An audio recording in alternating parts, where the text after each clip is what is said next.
ನಮಸ್ಕಾರ ವೀಕ್ಷಕರೇ, C9 ಕನ್ನಡ ಸುದ್ದಿವಾಹಿನಿಗೆ ಸ್ವಾಗತ. ನಾನು ನಿಮ್ಮ ಯಶೋಧ.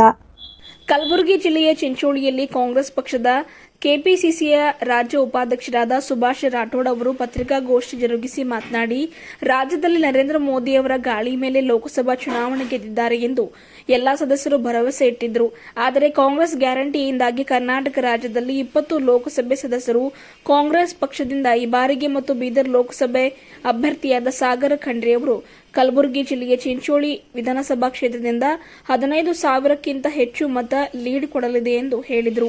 ಪತ್ರಿಕಾಗೋಷ್ಠಿಯಲ್ಲಿ ಮಾಜಿ ಶಾಸಕರಾದ ಕೈಲಾಸ್ ಪಾಟೀಲ್, ಕಾಂಗ್ರೆಸ್ ಪಕ್ಷದ ಮುಖಂಡರಾದ ಬಾಬುರಾವ್ ಪಾಟೀಲ್, ಬಸವರಾಜ ಮಲಿ, ಪ್ರವೀಣ್ ಟಿಟಿ, ಶರಣು ಪಾಟೀಲ್ ಮೊದಕಪಲ್ಲಿ, ಸಂತೋಷ್ ಗುತ್ತೇದಾರ್, ಅಬ್ದುಲ್ ಬಾಸಿದ್, ನಾಗೇಶ್ ಗುಣಜಿ, ಆರ್ ಗಣಪತರಾವ್, ರಾಮಶೆಟ್ಟಿ ಪವಾರ್, ಜಗದೇವ್ ಗೌತಮ್ ಸೇರಿದಂತೆ ಅನೇಕ ಕಾಂಗ್ರೆಸ್ ಪಕ್ಷದ ಮುಖಂಡರು ಭಾಗಿಯಾಗಿದ್ದರು. ವರದಿಗಾರರು ನಾಗರಾಜ್ ಪಾಟೀಲ್, ಚಿಂಚೋಳಿ. ಯಾವ ವರ್ಗಕ್ಕೂ ಕೂಡ ಅನ್ಯಾಯ ಆಗದಂತೆ ಮಾಡಿರ್ತಕ್ಕಂಥ ಪ್ರಣಾಳಿಕೆಗಳು ಮತ್ತು ನ್ಯಾಯ ಒದಗಿಸ್ತಕ್ಕಂಥದ್ದು, ಇದು ನಾವು ಜನರಿಗೆ ಪ್ರತಿ ಸಭೆಯಲ್ಲಿ ನಾವೆಲ್ಲ ಹೇಳಿದಾಗ ಅವರಿಗೆ ಬಹಳ ಕುತೂಹಲ ಅನಿಸಿ ಮತ್ತೆ ಖುಷಿ ಕೂಡ ಆಗ್ತದೆ. ಇವತ್ತು ಹಿಂದೆ ಕೊಟ್ಟಿರ್ತಕ್ಕಂಥ ನಮ್ಮ ಪಂಚ ಗ್ಯಾರಂಟಿಗಳ ಬಗ್ಗೆ ಸಾಕಷ್ಟು ಅವರಿಗೆ ಸಂತೋಷ ಇದೆ. ಮುಂದೆ ನಾವು ಈ ಆಲೋಚನೆಗಳು ಹೆಚ್ಚಿಟ್ಟಾಗ ಮತ್ತಷ್ಟು ಕಾಂಗ್ರೆಸ್ ಪರವಾಗಿ ಅಲೆ ಎದ್ದಿದೆ. ಹಾಗಾಗಿ ನಮ್ಮ ಕ್ಷೇತ್ರದಲ್ಲಿ ಚಿಂಚೋಳಿ ಮತಕ್ಷೇತ್ರದಲ್ಲಿ ನಾವು 15ರಿಂದ 20,000 ನಮಗೆ ಲೀಡ್ ಬರ್ತದನ್ನೋ ಕಲ್ಪನೆಯನ್ನು ಇಟ್ಕೊಂಡು ಮತ್ತೊಂದು ವಾಸ್ತವಿಕೂ ಕೂಡ ಆಗತ್ತೆ ಅನ್ನೋ ಭರವಸೆ ನಮಗಿದೆ. 15 to 20,000 lead we will get in Chincholi assembly in this party. ಎಲ್ಲ ಗೊತ್ತಿದೆ, ಬಿಜೆಪಿಯ ಕಳೆದ 10 ವರ್ಷದ ಆಡಳಿತದಲ್ಲಿ ನಿರಾಶಾಜನಕ ಪರ್ಫಾರ್ಮೆನ್ಸ್ ಇದೆ. ವಿಶೇಷವಾಗಿ ನಮ್ಮ ಈ ಭಾಗದ ಅಭ್ಯರ್ಥಿ ಭಗವಂತ ಖೂಬಾ ಅವ್ರ ಬಗ್ಗೆ ಜನರಲ್ಲಿ ಒಂದು ಆಕ್ರೋಶ ಇದೆ. ಯಾವ ಹಳ್ಳಿಗೆ ಹೋದ್ರು ಎಲ್ಲಿ ಹೋದ್ರು ಕೂಡ ನಾವು ನೋಡೇ ಇಲ್ಲ 10 ವರ್ಷದಲ್ಲಿ ನಯಾ ಪೈಸೆ ಕೆಲಸ ನಮ್ಮ ಕಡೆ ಏನೂ ಆಗಿಲ್ಲ. ಬರೀ ಚೌಕಗಳಲ್ಲಿ 2 ಬೆಂಚ್ ಬಿಟ್ಟರೆ ಇನ್ನೊಂದು ಏನೂ ಕಾಣಿಸಲ್ಲ ಅವ್ರದಂತ ಜನ ಹೇಳ್ತಾರೆ.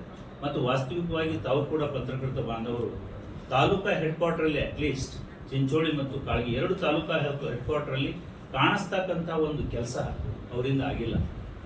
5 ವರ್ಷ ಕೇಂದ್ರದ ಮಂತ್ರಿಯಾಗಿ, ಬರೀ MP ಆಗಿದ್ರೆ ನಾವು ಇನ್ನೂ ಏನೋ ಹೇಳ್ಬೋದಾಗಿತ್ತು, ಆದರೆ 5 ವರ್ಷ ಕೇಂದ್ರದ ಮಂತ್ರಿಯಾಗಿ ನಮ್ಮ ಕ್ಷೇತ್ರಕ್ಕೆ ಕೊಟ್ಟಿರ್ತಕ್ಕಂಥ ಕೊಡುಗೆ ಏನು ಅಂತ ಕೇಳಿದಾಗ 0.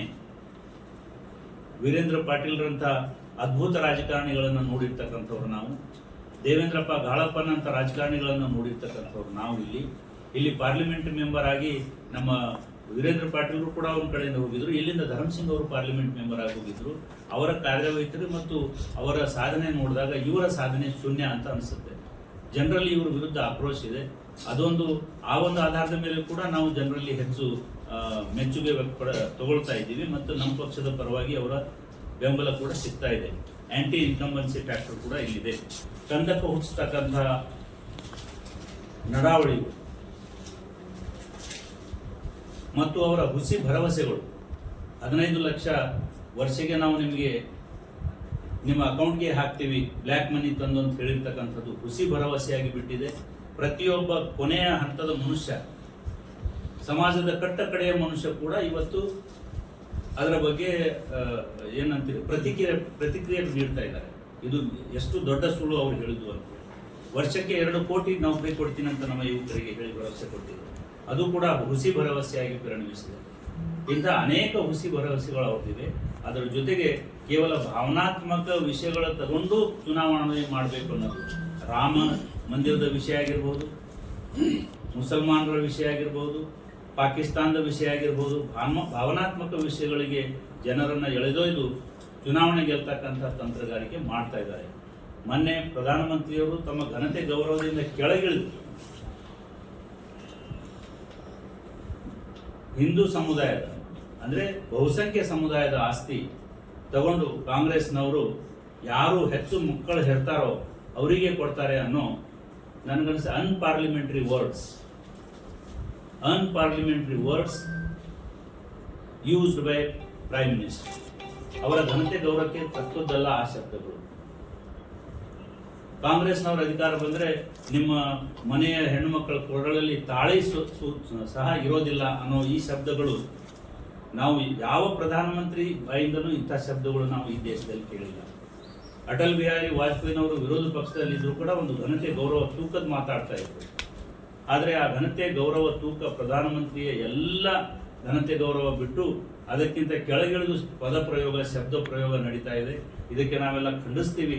ಮತ್ತೆ ಈ ಎಲೆಕ್ಷನ್ ಅಲ್ಲಿ ಅವರ ಪದ ಪ್ರಯೋಗ ಯಾವ ಜನಾಂಗ ಕೂಡ ಒಪ್ಪಿಗೆ ಆಗಿಲ್ಲ, ಯಾರಿಗೂ ಕೂಡ ಒಪ್ಪಿಗೆ ಆಗಿಲ್ಲ.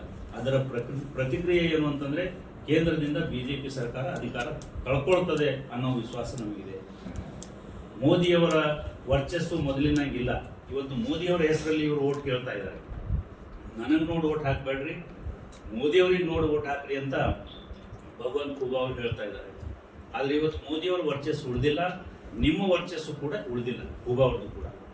ಹಾಗಾಗಿ ನಿಮ್ಮ ಸೋಲು ಶತಸಿದ್ಧ, ಇಲ್ಲಿ ಕಾಂಗ್ರೆಸ್ನ ಗೆಲುವು ಶತಸಿದ್ಧ. ನಮ್ಮ ಅಭ್ಯರ್ಥಿ ಸಾಗರ್ ಖಂಡ್ರೆ ಅವರು ಕಾನೂನು ಪದವೀಧರರು, ಸುಪ್ರೀಂ ಕೋರ್ಟ್ನ ರಿಟೈರ್ಡ್ ಜಡ್ಜ್ ಕೆಳಗಡೆ ಟ್ರೈನಿಂಗ್ ಆದವರು, ಜೂನಿಯರ್ ಆಗಿ ಕೆಲಸ ಮಾಡಿದವರು, ಸಂವಿಧಾನವನ್ನು ತಿಳ್ಕೊಂಡವರು, ಎಲ್ಲ ವಿಷಯ ಆರ್ಥಿಕ ವ್ಯವಸ್ಥೆ, ರಾಜಕೀಯ ವ್ಯವಸ್ಥೆ, ಸಾಮಾಜಿಕ ವ್ಯವಸ್ಥೆ, ಸಂಪೂರ್ಣ ವ್ಯವಸ್ಥೆ ತಿಳ್ಕೊಂಡಿರ್ತಕ್ಕಂಥ ಯುವ ಅಭ್ಯರ್ಥಿ ನಮ್ಮ ಅಭ್ಯರ್ಥಿಗಳು. ಅವರ ವ್ಯಕ್ತಿತ್ವ ಕೂಡ ಬಹಳ ಮೆಚ್ಚುಗೆ ಆಗ್ತಾ ಇದೆ ನಮ್ಮ ಕ್ಷೇತ್ರದ ಜನರಿಗೆ. ಅದೆಲ್ಲದರ ಪರಿಣಾಮ ನಾವು ಗೆದ್ದೇ ಗೆಲ್ತೀವಿ ಅನ್ನೋ ವಿಶ್ವಾಸವನ್ನು ನಾನು ವ್ಯಕ್ತಪಡಿಸ್ತೀನಿ. ಕ್ಷೇತ್ರದ ಜನರಿಗೆ ಕೈ ಮುಗಿದು ಪ್ರಾರ್ಥನೆ ಮಾಡ್ತೇವೆ ತಮ್ಮ ಮೂಲಕ, ದಯಮಾಡಿ ಬದಲಾವಣೆ ಬಯಸ್ತಾ ಇದೆ ನಮ್ಮ ಕ್ಷೇತ್ರ. 10 ವರ್ಷ ನಮ್ಮ ಕ್ಷೇತ್ರಕ್ಕೆ ಬರಲಾರ್ದವರಿಗೆ ಮತ್ತೆ ಅವಕಾಶ ಕೊಡಬೇಡ್ರಿ. ಯುವ ಪ್ರತಿಭೆ, ಅತ್ಯಂತ ಜ್ಞಾನವಂತರಾಗಿರ್ತಕ್ಕಂಥ ನಮ್ಮ ಸಾಗರ್ ಖಂಡ್ರೆ ಅವರಿಗೆ ಆಶೀರ್ವಾದ ಮಾಡಿರಿ, ಮತ ಕೊಡ್ರಿ. ಅವರಿಗೆ ಆಶೀರ್ವಾದ ಮಾಡಿ ನಮ್ಮ ಕ್ಷೇತ್ರದ ಪಾರ್ಲಿಮೆಂಟ್ ಸದಸ್ಯನಾಗಿ ಮೇಲೆ ಕಳಿಸ್ರಿ ಅಂತ ಹೇಳಿ ನಾವು ತಮ್ಮ ಮೂಲಕ ಮತಕ್ಷೇತ್ರದ ಜನರಲ್ಲಿ ಪ್ರಾರ್ಥನೆ ಮಾಡ್ತೇವೆ.